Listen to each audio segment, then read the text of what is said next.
तुम नाम स्मरण करी तुम दिव्य स्वरूपर दर्शन करी जन्म जन्मर पाप को धोई देछे मनीष। हे भावग्राही अखिल ब्रह्मांड साई हे चर्मनाथ हे गुरुस्वामी हे भावग्राही मन मंदिर को उन्मुक्त रखी मृद सिंहासन को सजाड़ी दे श्रद्धा ओ विश्वासर धूप दे ज्ञानर दीप जाली अनाविल प्रेम आमे तुमको आह्वान करुछु। हे गुरुस्वामी ए भव संसार तुम्हें आमको पारी कर। जय गुरु शरण जय गुरु शरण। सुखांति सुख है जग केशव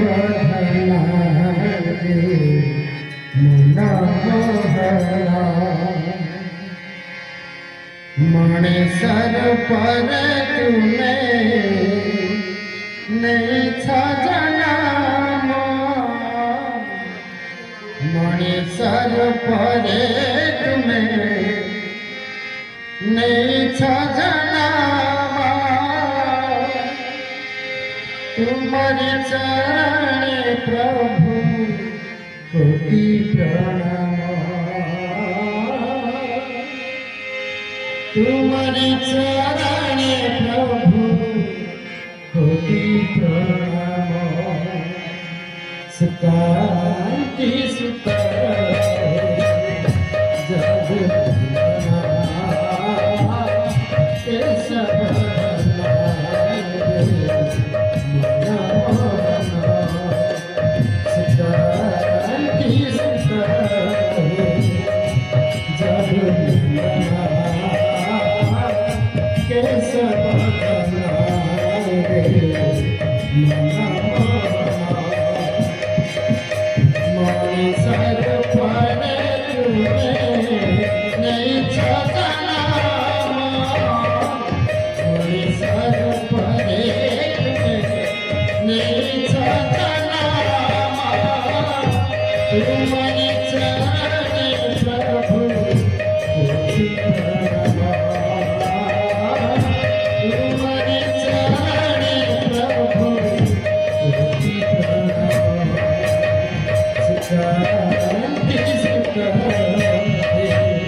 हे परम ब्रह्म हे निराकार हे परम ब्रह्म धरती दिया तुम दिव्य दर्शन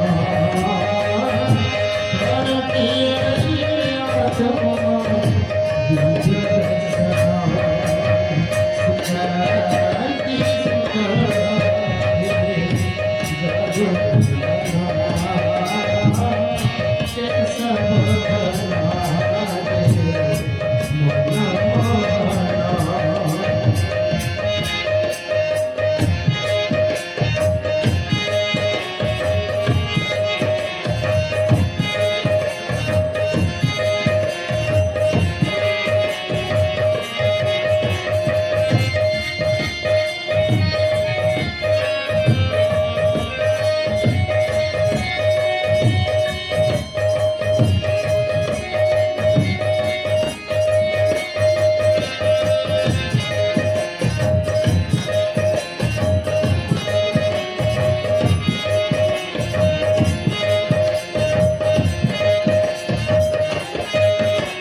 ବାସ୍ତବରେ ମହୁରା ଶାସନ ନାମ ମହାଙ୍ଗାଜେ ଘେର ବ୍ରହ୍ମ ଅଣ ଅକ୍ଷରରେ କେଶବଙ୍କ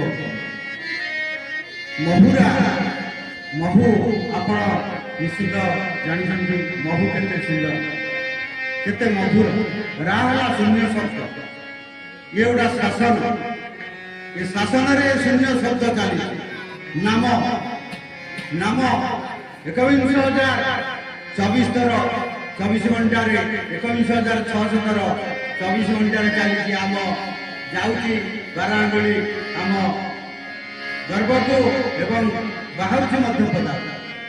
ତେଣୁ ଏ ଯୋଉ ନାମ 21,000 ଚାଲୁଛି ମହୁରା ଶାସନ ନାମ ମହଙ୍ଗା, ସେଟା ମହଙ୍ଗା ସମୟାନ୍ତରମେ ମହଙ୍ଗା ବହୁତ ମହଙ୍ଗା, ତାର ବହୁତ ରେଟ୍, ତାର ରେଟ୍ ଦେଲେ ବି କେହି ଦେଇପାରିବେନି। ମହୁରା ଶାସନ ମହଙ୍ଗା ଯେ ଘର ବ୍ରହ୍ମାଣ୍ଡ ଅକ୍ଷର, ଯାହାକି ଅବ୍ୟକ୍ତ ନିରାକାର ଶୂନ୍ୟ ଅଦୃଶ୍ୟ, ସେଇଭଳି ସେ ସୂକ୍ଷ୍ମ ସଭା ଯେପରି ଭାବରେ ରାତି ଦିନ ଗୁରୁ ଶିଷ୍ୟ ପିତା ପୁତ୍ର ଏବଂ ରୋଗ ଆରୋଗ୍ୟ ଭଲ ମନ୍ଦ ଦିନ ରାତି ସେଭଳି ସୂକ୍ଷ୍ମ ଏବଂ ସ୍ଥୂଳ। ଆମେ ସବୁ ସୂକ୍ଷ୍ମ ଜଗତରେ ଥିଲେ, ଏବେ ସ୍ଥୂଳ ଜଗତକୁ ଆସିଛୁ।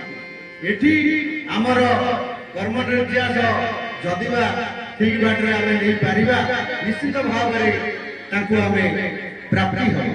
এইভাবে ভাবে যে এই যে রক্ত মাংস চর্মরে প্রাণ শক্তি আছে, তাকে পুଣି আমি কিভাবে ভাবে মহাবিপত্তি শক্তি শরণাগতি পাইবা, ভগবত প্রাপ্তি কিভাবে হইপারিবা, স্থিতপ্রজ্ঞ কিভাবে হইপারিবা এবং মৃত্যু ভেদ যাকি রাবণ অংশ ইত্যাদি ইত্যাদি যেতে ভক্ত মুনি ঋষি ইত্যাদি সন্ন্যাসী বাবা বাবাজি সাধুসন্ত ସମସ୍ତଙ୍କର ସମୟାନୁକ୍ରମେ ଏଇ ଚେତନା ବି ଆସେ କିଭଳି ଭାବରେ ଆରେ ଆମକୁ ଯିଏ ସୃଷ୍ଟି କରିଛି ଆମେ ସମସ୍ତଙ୍କୁ ତ ପାଉଛୁ, ତାହେଲେ ସିଏ ତାଙ୍କୁ ଆମେ କେମିତି ପ୍ରାପ୍ତ ହେବା।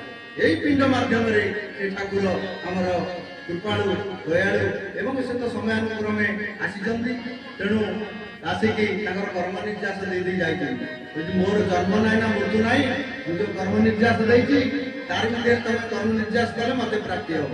ତେଣୁ এই যে প্রাণ শক্তি রক্ত মাংস চর্মরে প্রাণ অছি, আকু আমি কিপরি ভাবে নেকি ব্রহ্মরন্ধ্রে পৌঁছাইবা না কহু কেমিতি না হাত গোড় যোড়ি হইবু উভা বিনয় বিনয় ভাঙ্গিবু কৃপা তিনি নিঃশ্বাসের কষ তলকু লক্ষ্য রখিথিব পাদ পদ্মকু আঁঠু দুই হাত কৌণি দুই পাকুলি দুইরে ভরা লগাই মন্ত্র পড়ি যাও তুমি তাপরে নাসিকা মস্তক মুদ্রা লগা দুই পাদ এক করণ লগা। আচ্ছা তারপরে কোন করিব না ভূমির দ্বাদশ অঙ্গুলি নাভি প্রাণায়াম সূত্রে শ্রী গুরু ভাবি কুণ্ডলিনী দ্বারে পবন ভরি মেরুদণ্ড রথ সড়ক করি ব্রহ্মরন্ধ্রে প্রাণ পশিব যাই চরমস্থান বাট পিটাই। তেণু কুণ্ডলিনী কোণ না আমার নাসারে যে ইড়া পিংড়া সুষুম্না, সুষুম্ନା হচ্ছে আমার কোণ গোটা হচ্ছে ইড়া নাড়ি, গোটা পিংড়া নাড়ি, গোটা সুষুম্না নাড়ি, গোটা তামসিক নাড়ি, গোটা রাজসিক নাড়ি ডানটা এবং সাত্বিক নাড়ি হচ্ছে সুষুম্না। তেণু এই নাড়িটা আমার খোলিব, তেণু খোলিগলা পরে ଆମ ଦଶ ଦ୍ୱାରକୁ ବାଟ ଫିଟିଯିବ। ତେଣୁ ଠାକୁର ସେଇ କଥା କହିଛନ୍ତି, ବାପାରେ ବାବାର ପ୍ରଳୟ, ବିନାକ ପ୍ରଳୟ, ଐରୁଦ୍ର ପ୍ରଳୟ, ବନ୍ୟା ବାତ୍ୟା ମରୁଡ଼ି ଭୂମିକମ୍ପ କର୍ଣ୍ଣାଳ ଆଗ୍ନେୟ ପରିଣ ଏଇଭଳି ବିଭିନ୍ନ ପ୍ରକାର ମହାବିପତ୍ତି ଆସିବ। ରୋଗ ବି ଆସିଲେ ଆପଣମାନେ ଅନୁଭବ କରିଦେବେ, ଡକ୍ଟର ତ ତାକୁ ମରିଗଲେ ଏ କରୋନାରେ, ପୁଣି ଆଗକୁ ନ ଆସିବ ବୋଲି କିଛି ମାନେ ଅଛି। କାହିଁକି ନା ଦେଖନ୍ତୁ କେମିତିଆ କରାହଉଛି ଏବଂ ବାଲ୍ୟ ଯୌବନ ପ୍ରୌଢ଼ ବୃଦ୍ଧା ବର୍ତ୍ତମାନ କଳିର ବୃଦ୍ଧା ଅବସ୍ଥା, ଯାହାଫଳରେ କି ଦେଖନ୍ତୁ ରାଜନୀତି ସ୍ତର ଗୋଳିଆ ତୁଳିଆ, ପରିବାର ଆମର ଗୋଳିଆ ତୁଳିଆ। ଏ ଯୋଉ ସାମ୍ପ୍ରତିକ ଗୁରୁ ସମ୍ପ୍ରଦାୟ ଉଠିଛି, ସିଏ କହିଲାଣି ମୋ ଠାକୁର ଅଲଗା, ତା ଠାକୁର ଅଲଗା, ମୋ ଗୁରୁ ଅଲଗା, ତା ଗୁରୁ ଅଲଗା। ଆରେ ଏମିତି କେତେ ଗୁରୁ କେତେ ଠାକୁର। ତେଣୁ ସମସ୍ତଙ୍କର ନାଁ ଗୋଟାଏ ଏବଂ ସମସ୍ତଙ୍କର ଘର ଗୋଟାଏ, ସମସ୍ତଙ୍କର ବାପା ମା ବି ସେ ଗୋଟାଏ। କେବଳ ଏତିକି ଜଣେ ନାରୀ ସଂସାରକୁ ଏକ ପ୍ରଥମରେ ଏକ ବ୍ରହ୍ମ ଥିଲା, ଦ୍ୱିତୀୟରେ ପ୍ରକୃତି ହୋଇଲା। ଅନ୍ତିମ ସୃଷ୍ଟିର ଅନନ୍ତ କାଳର କଥା ମୁଁ କହୁଛି। ନିୟତି ଯେତେବେଳେ ସୃଷ୍ଟି କଲେ ପ୍ରଥମେ ଏକ ବ୍ରହ୍ମ ଥିଲା, ଦ୍ୱିତୀୟରେ ପ୍ରକୃତି ହୋଇଲା। ପ୍ରକୃତିର ପୁତ୍ର ଜାତ ୟାକୁ ବୋଲିବ ଜ୍ଞାନ ତତ୍ତ୍ୱ। ସେ ଭଗବାନଙ୍କର ଲୀଳା। ତେଣୁ ଗୋଟା ମା ନ ଆସିଲେ, ଆମେ ଜନନୀ ନ ଆସିଲେ, ଜଠର ନ ଆସିଲେ, ଜରାୟୁ ନ ଆସିଲେ ଆମେ ସନ୍ତାନଟା ଉତ୍ପତ୍ତି ହବା କି? ତେଣୁ ଯିଏ କଣ ନା 52 କୋଟି ଭଣ୍ଡାର, 56 କୋଟି ଜୀବଜନ୍ତୁ, 33 କୋଟି ଦେବତା, ନବଗ୍ରହ, 27 ନକ୍ଷତ୍ର ଯେତେ ସମସ୍ତଙ୍କୁ ଏ ବିଶ୍ୱ ଜଗତକୁ ଯେ ସୃଷ୍ଟି କରିଛନ୍ତି ସେ ନିଜେ ସମସ୍ତଙ୍କୁ ବୀଜ ପ୍ରଦାନ କରିଛନ୍ତି।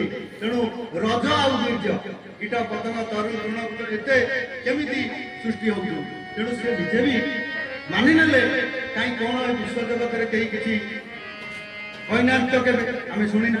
ସମସ୍ତେ ସେଇ ଈଶ୍ୱରକୁ ଦେଖେଇଛି କିନ୍ତୁ ଠାକୁର ସେ ନିଜେ କହିଲେ ନାଇଁ ମୁଁ ବୀଜ ପ୍ରଦ ପିତା। ଏବଂ ସବୁର ଉତ୍ତର ତାଙ୍କୁ କୋଶ୍ଚିନ୍ କରାଯାଇଛି ଯେ ତମେ ଗୁରୁ ଜ୍ଞାନ ପାଇଲ କୋଉଠି? ସେ ବି ନିଜେ କହିଲେ ତମେ ଏ ଗୁରୁ ଜ୍ଞାନ କୋଉଠି ଗୁରୁଙ୍କ ଠାରୁ ପାଇଲ? ନା ବେଦ ଅଧ୍ୟୟନ କରି ପାଇଲ, ନା ଧର୍ମଶାସ୍ତ୍ର କଲ, ନା କିଛି ଯୋଗ ଫୋଗ କରିକି ପାଇଛ? ନାଇଁ ଏଇଟା ସବୁ କିଛି କରିଛ। ତାହେଲେ ସେଗୁଡ଼ା ଯଦି ନ କରିଛ ତାହେଲେ ତମେ ଯେତେବେଳେ ମାତୃଗର୍ଭକୁ ଆସିଲା ତାହେଲେ ସେଠୁ ପାଇଛ? ନା ସେଠୁ ବି ନାହିଁ। ତେଣୁ ମାତୃଗର୍ଭକୁ ଆସିବା ପୂର୍ବରୁ ଏମିତି ସାତୁଟା ମଣ୍ଡଳ କଣ ଭୂ ଭୁବ ସ୍ୱ ମହଜନ ତପସ୍ୟ ବ୍ରହ୍ମ ଆମର ଏଇଗୁଡାକ ଚକ୍ର ଭେଦ। ଏ ଚକ୍ରରେ 50ଟା ଅକ୍ଷର ଅଛି। ସମସ୍ତେ ଅକ୍ଷର ମାଷ୍ଟର ପଢୁଛୁ। ମାଷ୍ଟର କେବେ କହିପାରିବେ ଅକ୍ଷରଟା କୋଉଠି ସୃଷ୍ଟି ହେଲା? କେବେ କେହି ଆଲୋଚନା ଏସବୁ ନାହିଁ। ତେଣୁ ସଦ୍ଗୁରୁ ଆସିବାକୁ ପଡୁଛି। ତେଣୁ କେତେ ଆମକୁ ଡେଭଲପ ସେ କରେଇ ଦଉଛନ୍ତି ଯାହାକି ଏ 4-5 ଗୁରୁଙ୍କୁ ଆମେ ବି ମଧ୍ୟ ଶିକ୍ଷା ଦେଇପାରିବା। ଏମାନେ ବାପା ମାଆକୁ ବି ଆମେ ଶିକ୍ଷା ଦେବାକୁ ବାଧ୍ୟ। କାହିଁକି ନା ଆରେ ଅର୍ଜୁନ ଗୁରୁ ନଥାଇ କାହିଁ ପାଇବୁ ସଦଜ୍ଞାନ। ସଦ୍ଗୁରୁ ଯୋଗେଶ୍ୱର ଶ୍ରୀକୃଷ୍ଣ ସଦ୍ଗୁରୁ ହେଇଥିବାରୁ କୌରବମାନେ ଯେତେ ଫାଇଟ୍ କଲେ କେବେ ବି ଜିତି ପାରିଲେ ନାହିଁ। କାହିଁକି ନା ସେମାନଙ୍କର ଆତ୍ମଜ୍ଞାନ ନଥିଲା। ଅହଂଜ୍ଞାନ, ଗର୍ବ, ଅହଙ୍କାର, ଇଚ୍ଛା, ବାସନା, କ୍ରୋଧ ଏବଂ ଲୋଭ ଏଇଥିରେ ବସିତ ଏଇ ବଳେ ଭିତରେ ରହି ସବୁ କହିଲେ ଆମେ ଜୟଯୁକ୍ତ ସବୁ କରିବା, କିଛି ବି କରିପାରିଲେ ନାହିଁ। ତେଣୁ ଏଇଭଳି କଥା। ତେଣୁ ଆମକୁ ଏଇ ଯୋଉ କୁଣ୍ଡଳିନୀ ମାଧ୍ୟମରେ ସୂତ୍ରଟା ସାଷ୍ଟାଙ୍ଗ ପ୍ରଣାମ ସୂତ୍ର ସାଧନ ଏବୁରେ ଚେତନ ଆସିବ ଜ୍ଞାନ। ଅଷ୍ଟଙ୍ଗ ଲଗାଇ ତୁ ପ୍ରଣାମ କରିବୁ ସହଜ ସୂତ୍ର ନାମ ପଢିକି କରିବୁ। ତେଣୁ ଆମେ ମରିବା ନିଶ୍ଚିନ୍ତ, କିନ୍ତୁ ଆମେ ଫାଇଟ୍ କରି ଆମର ଏ ନଖଠାରୁ ପିଣ୍ଡ ଯାକେ ଯେଉଁ ଜ୍ଞାନ ଅଛି, ସୂକ୍ଷ୍ମ ଜ୍ଞାନ ଅଛି, ଆମେ ତାକୁ ପ୍ରାପ୍ତି କରିବା ପାଇଁ ଠାକୁରଙ୍କର ଏ ଯୋଉ ସହଜ ସରଳୀକୃତ ନିର୍ଯାସକୁ ନିଶ୍ଚିନ୍ତ ଭାବରେ ଆମେ ଯଦି ଅଭ୍ୟାସ ସୂତ୍ରରେ ପକେଇବା, ଆୟୁ ଆରୋଗ୍ୟ ଆତ୍ମ କଲ୍ୟାଣ, ଏ ଯୋଉ ଆଣ୍ଠୁଗଣ୍ଠି ବାତ, ଏ ଯୋଉ ଯେତେ ଅଲ୍ ଡିଜିଜ୍ ଯେତେ ରୋଗ ଅଛି, ଏ ଗ୍ୟାସ୍, ଡାଇବେଟିସ୍, ଆମର ଆଣ୍ଠୁଗଣ୍ଠି ବାତ, ମୁଣ୍ଡ ବୁଲେଇବା, ଏଥିରେ ଯେତେ ପ୍ରକାର ଅଛି ଆପଣ ଦେଖନ୍ତୁ କେମିତି ସତନ ହେବ ନା ଇଡା ପିଙ୍ଗଳା ସୁଷୁମ୍ନା 3ଟା ଖୋଲିବ। ଟାଟାମ୍ପଣ ମାଧ୍ୟମରେ ଏ 3ଟା ଜିନିଷ ଖୋଲି ଯାଉଛି। ଆପଣ ଏ ଜିନିଷଟାକୁ ତତ୍ତ୍ୱ ଜାଣିଲେ ଚିତ୍ରକ୍ରାନ୍ତି ଭବିଷ୍ୟତ କରିକି ଦେଖନ୍ତୁ 12 ଥର ପ୍ରଣାମ କରି ଦେଖନ୍ତୁ ଆପଣ ଇଡା ପିଙ୍ଗଳା ସୁଷୁମ୍ନା ଖୋଲିବ। ତେଣୁ ମୋର ଏତିକି କହିବାର କଥା। ସେଇ ପ୍ରଭୁଙ୍କର ପାଦପଦ୍ମରେ ମୁଁ ଏତିକି ପ୍ରାର୍ଥନା କରୁଛି ଆମର ଦେଶବାସୀ ସେଇ ପ୍ରଭୁଙ୍କର ସାନ୍ନିଧ୍ୟ ଲାଭ କରନ୍ତୁ, ଭଗବତ ପ୍ରାପ୍ତି ହୁଅନ୍ତୁ ଏବଂ ମୁକ୍ତି ମୋକ୍ଷ ନିର୍ବାଣ ଚରମ ପ୍ରାପ୍ତି ହୋଇ ଏ ବିଶ୍ୱ ଜଗତରେ ସେ ଗୁରୁସ୍ୱାମୀଙ୍କର ପ୍ରଚାର ପ୍ରସାର କରନ୍ତୁ। ଆନନ୍ଦ ଏକବାର ହରି ବୋଲ, ଆଉ ଏକବାର ହରି ବୋଲ, ଆଉ ଏକବାର ହରି ବୋଲ।